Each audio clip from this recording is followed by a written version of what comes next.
So I just wanted to make a comment that in this video, I do mention that the brake levers were on the opposite side of a normal e-bike, where the rear brake was actually on the left and the front was on the right. But I did get notice from Windone that they did switch them around in all subsequent shipments that went out. So if you were part of the first shipment, your brake handles were probably on the opposite. You do need to reach out to customer service. If not, then any other subsequent bikes that are being shipped out now do have the brake handles properly on the rear brake being on the right side and the front brake being on the left. Let's get started on the review. Hey, in this video, we're going to be reviewing the Windone E2, an amazing bike that just screamed to be taken off-road. So both my camera guys wanted to jump on it, give it a shot too. So you'll see them having a blast on this thing. Full disclaimer though, Windone did send this bike for review for us to go ahead and do it. All the comments and the opinions of this bike are fully my own.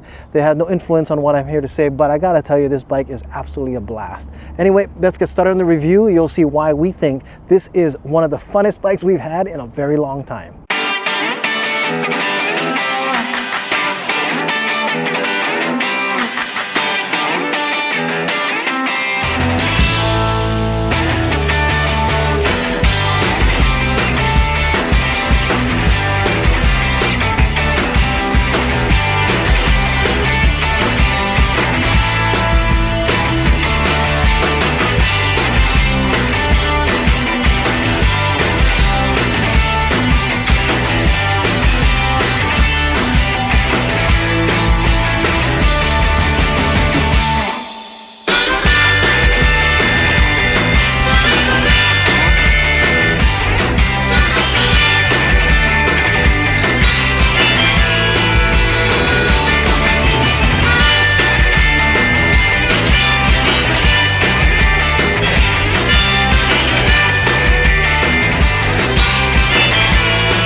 Unboxing and assembling the Windone E2 is a little difficult compared to some of the other bikes I put together. For the size of this bike, they do need to make sure that there's a lot of components that are not attached in order for it to fit into the box to keep shipping costs down. This is a very heavy bike, so if you're not familiar with putting an e-bike together, I do recommend taking this to a bike shop to have them put it together for you, just to make sure everything's nice and properly safely assembled. When first getting the bike out, I did add flat out tire sealant to both the front and the rear tires. Then I added the rim to the fork to make sure that that was assembled properly. Then got the handlebars, put that onto the neck, and then added the headlight to the front, as well as getting the battery out to make sure that I could test all the electricals.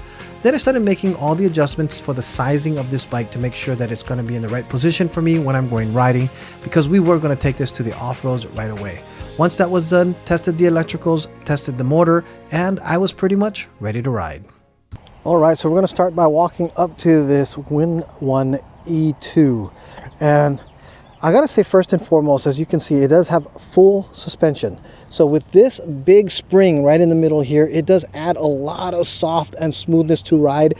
Even going through all of the off-road, you can sit fully on the back seat and let the suspension do all the work, and it's super soft. So you do have front suspension, so this is a full suspension bike here. It does have preload adjustments, so you can actually make it tighter if you don't want it so soft, because I'm sure some people will be bottoming out if it's too soft, depending on how heavy they are. Now, this bike here also has a 7-speed derailleur in the back here, Shimano Tourney, with 7-speed gearing in the back. This drivetrain here, just keep in mind, is a lot higher than most. So although the bike is high from top to bottom when you're going over it, I think someone at my height is going to be the absolute shortest. At 5'5", I'm pretty much just tippy-toeing to keep my both feet on the ground, and because this area here is so high, it can get a little uncomfortable if you try to put flat foot or if you have a lot of weight put on top. Also, to keep the height clearance high, when you're sitting on it and you start to pedal, your knees do go quite high up into your chest if you're, depending on how long your legs are. So that is something to keep in mind. It is like truly an off-road style bike, to make sure that it has all the clearance it needs, that you don't have the crank striking here underneath while you're going on your off-road trails. But it does have nice mag wheels, so that will keep any problems with having spoke issues. That's actually really nice to have on a bike like this. It does make the bike a little heavier though, because this is a 95-pound bike. And because of its weight, and of course with the rider on top of it, I think it has a 330-pound max capacity. It is still a very comfortable bike to go ahead and ride around, even on road, but especially off-road. And it is because you're sitting higher, you do have a lot more of a clearance and visibility also when you're driving. But just keep in mind your center of gravity is also going to be higher. The other thing that we do have here is a 500-watt motor. If you can actually see down here, it's a 48-volt, 500 watts. And I think it has a peak of 700 total. It does have a small little fender here, and it does have a front fender that's really small as well here. I don't know how much protection that will give against a lot of dirt, because being that it's so short, you're going to have the dirt flying from the front and below here. But it is IPX4 rated, so which means it can handle splashes without too much problems. The instruction manual does say that they don't recommend you riding it in heavy rains, but it can handle the sprinkling of a regular shower. Everything here is pretty much the way that you see it. The only thing that is not included with this is this bag here. You can get this at the website, at the ebikeproducts.com website, because there's no bottle cage bosses to hold a water bottle. That this actually is very solid in the way that we have it mounted here, and that is one of the reasons why we added it on, because when you're riding out there, you do get thirsty for sure. It is a twist throttle here on the right hand side that you see. It also has your standard Shimano SIS shifter. Very easy to go back and forth, up and down. The one thing that I really need to make sure everybody knows right from the start though, because I forgot to tell Steve once, but the brakes are switched around. So it's more like a kind of a motorcycle style. This is the left hand side is your rear brake. It's not going to be like your standard regular e-bikes where the right side is usually your brake. And honestly, we kind of like it better that this is the back brake, because when you're off-roading and you're throttling, you want to be able to grab your back brake quickly without having to have a throttle like this here. So in a way, it kind of works out better. I personally liked it. You just got to remember that that's the way it is. Every time I switched off bikes, I had to kind of like just reorganize my thoughts for about 3 seconds just to make sure I remembered that this is the rear brake. So something to remember. This is going to be a little different than what you typically have on a regular e-bike. This display here is quite bright during the day. I don't know if my camera's doing it any justice, but I do need to say that actually it's not too bad. My sunglasses don't block it out too bad. You can still see it through there. It's not like a super high-end display where you're gonna have a lot of different features. You do have your typical setting here of the bottom is for your headlight. Just by clicking it once, it turns on this really bright headlight in the front. In fact, we can see that here. So you do have this headlight here, a really bright headlight in the front here. And I do have it angled quite low because it will blind people. It's so bright, it's so big. And with that headlight turned on, you also do have the rear light that goes on as well. Right now the tail light is on, but it is 12 o'clock middle of the day. So you do have a frame rate flicker. So you're seeing a little flicker, but that's not really what you see. It's only because the camera frame rate is actually causing that to happen. But with this type of rear tail light, you also have the ability to have a brake light, which is really nice. So even when you're on road, you won't have to worry too much about your tail light not being seen. But then again, most times on e-bikes, a lot of people don't see it anyway. If it is darker, this thing does brighten up quite a bit. This bike also has 20 by 4-inch fat tires, and they work really decent. I mean, it's a typical fat tire bike, 4 inchers. I do have them actually pumped up pretty hard. I should have actually gone down a little lower because of some of the soft dirt that we had hit. So you do see that it did get quite dirty from the dust that came out today, but that's the way it's supposed to look. Seriously, this bike is just, like I said, screaming to want to go on the dirt trails and be taken off-road. The spring suspension in the back here does a great job of absorbing every bump that there is possible that you'll come across on the open trail. It does have a top speed of 28 miles an hour. Because it's only 500 watts and the bike itself is already at 95 pounds plus me on top of there with another 170. That's going to be actually quite a load for it too. So there is not a lot of torque in the bike. That's one thing that all three of us noticed when we were riding it. It does do a great job in pulling you through where you want to get pulled through when going up the trail, but it's not the most torqueous type of bike. I do want to show also with these RSX brakes in the front, hydraulics in the front here, we also have some really nice cable management. We do also have, as you can see under here, there's 2 wires coming out. One is for our cutoffs. So you do have your automatic brake cutoffs. Whenever you hit the brake, it does actually automatically shut off the motor. One thing to take note of is that these RSX brakes are hydraulic brakes, work really, really well. They do also have 180 millimeter rotors on the front and the rear with, of course, RSX calipers here that stop this bike very, very good for off-road type riding, and no complaints about how well they worked for me. I really did enjoy it. You can go up 1, 2, 3, 4, 5, really big buttons, easy to push when you're doing here. And then on the top you have one that actually does your headlight adjustments, and then this here does your mode settings. So your trip, and then this one is odometer.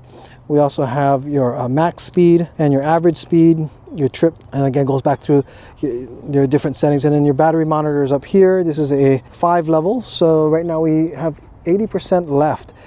They do say that the bike goes up to about 28 miles on a single charge, all the way from full if you're only using throttle alone, and it can go probably about up to 40, I believe, if you're actually pedaling, or 45 if you're actually pedaling the bike and helping it along.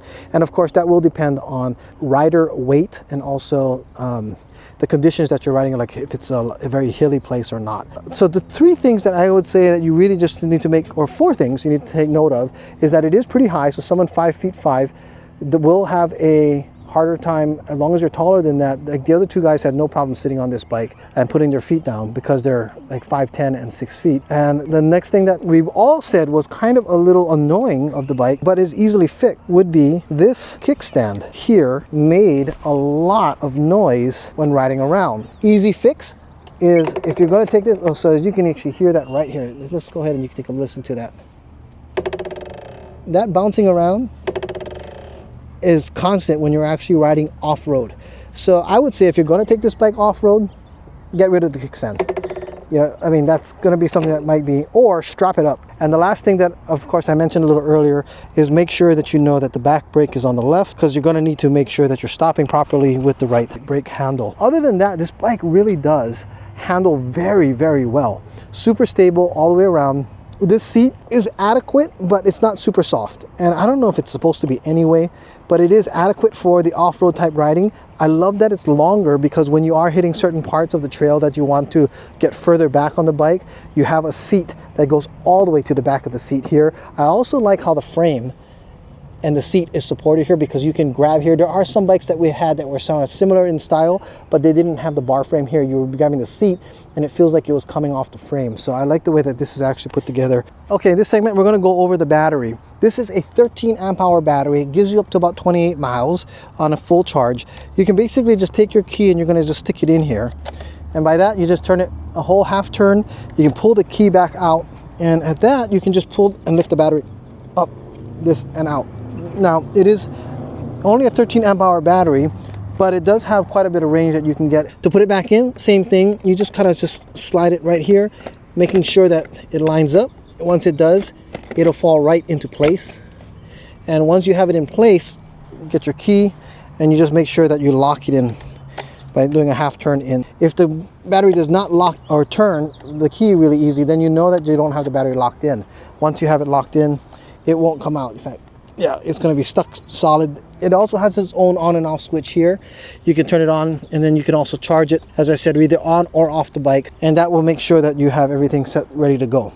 All right, so who is this bike really going to be best for? Here's my little commentary about this bike. One, anybody can ride it. You can use it if you want to as a commuter. You'd have to wear a backpack because it doesn't have a rack, or you could strap something onto the back here. But for the most part, if you just look at it, it's pretty obvious. This is for the guy who wants to go out, or girl who wants to take this bike out for just having a lot of fun, off-roading, on-roading. You know, with these fat tires, you can probably even go to some soft sand. I would have to lower the tire pressure for something like that. But it is a super comfortable, fun ride. So the recreational rider is going to enjoy this, absolutely having just a blast. To be honest, any bike can be used as a commuter. And if you wanted to, you could. This has the range for it. It also has enough power for it. It goes up to 28 miles an hour. It's not super torquey, but it does have pedals, and it is still classified as a bike. And this is also great for taller people, but also just someone who just wants a bike to have a lot of fun with. This is one that you can take anywhere, on-road, off-road, so it is very versatile. And I would recommend it for pretty much anybody who is able to kind of get onto something this big. Just go to ebikeproducts.com/E2. Again, that's ebikeproducts.com/E2. It'll take you directly to the website. Thank you again, Windone, to actually sending this E2 out for me. It was absolutely a blast. I really appreciate it. Comment below, what do you think? Is this a bike that you would actually consider having fun with? And is there anything more? Also, let me know in the comments below. Thank you so much for watching. I will see you in the next video.